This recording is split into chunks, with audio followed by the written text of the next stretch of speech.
हाँ जी, आइसोमेट्रिक का सवाल है 16 नंबर के लिए और बड़े ही आसानी से इसको हम क्रैक कर लेंगे। शुरुआत करें।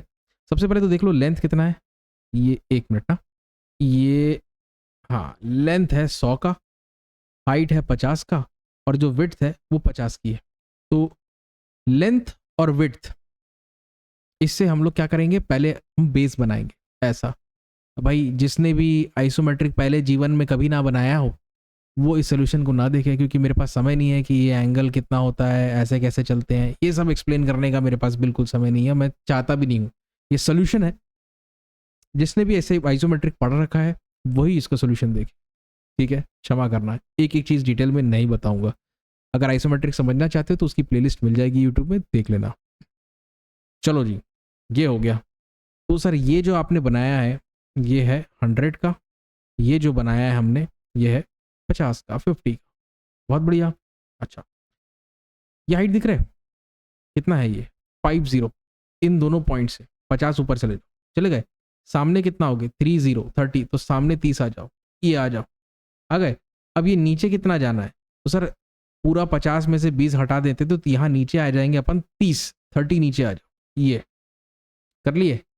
अब ये सीधा आ जाओ, कितना हो गए, तो 100 में से 30 घटा दो तो ये कितना हो जाएगा, यहाँ से यहाँ तक ये हो जाएगा 70, 70 सामने आ जाओ और इसको बंद कर दो। इतना तो हमने कर लिया, यहाँ तक तो आसान था। अब 3 चीज़ें मोटा मोटी इसमें करनी है हमें। एक तो ये वाला प्रोफाइल बनाना है, फिर ये इंक्लाइन प्रोफाइल बनाना है और पीछे सेमी सर्कल कट करना है। कैसे करेंगे, सबसे पहले इस पे आते हैं। और यहाँ भाई कुछ एंगल एंगल दिया है, देखो ये जो है, चलो इससे बात कर। ये 10 है, एंगल कितना है 45 का है, तो याद रखो एंगल अगर 45 का होता है ना, 10 45 1 होता है, मतलब परपेंडिकुलर और बेस दोनों सेम होते हैं।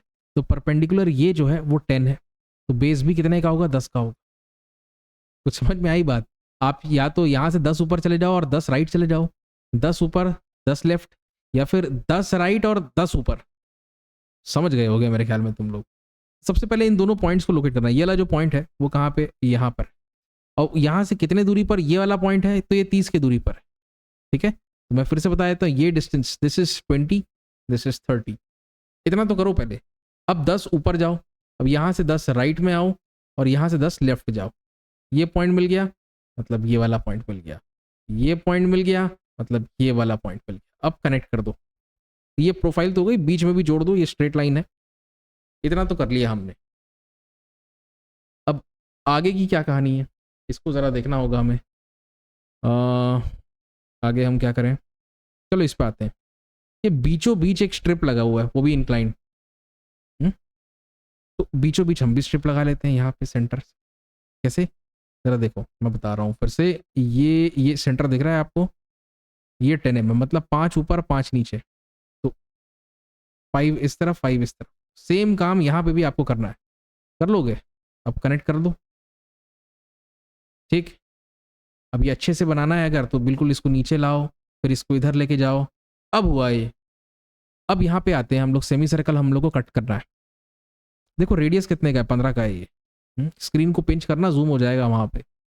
ठीक है, तो सबसे पहले तो तुम सेंटर ढूंढ लो। ये सेंटर ढूंढ लिए, 15 दाएं 15 बाएं, 15 सामने 15 पीछे, ऐसा बॉक्स में एनक्लोज कर लो।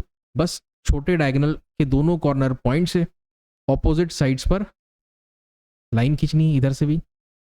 बस आपको पूरा सर्कल तो बनाना नहीं है, इसको सेंटर मानो और इसको रेडियस खींचो, फिर इसको सेंटर मानो, इसको रेडियस खींचो। खेल खत्म हो गया, ड्राइंग बन गया। कहानी कुछ ऐसी नजर आएगी, देख लो, देख लो। सही है, ठीक है। तो ये था पूरा का पूरा isometric view. Okay, pro dimension का यूज करके जो आइसोमेट्रिक ड्राइंग बनती है उसे हम आइसोमेट्रिक व्यू कहते हैं। समझ गए होगे।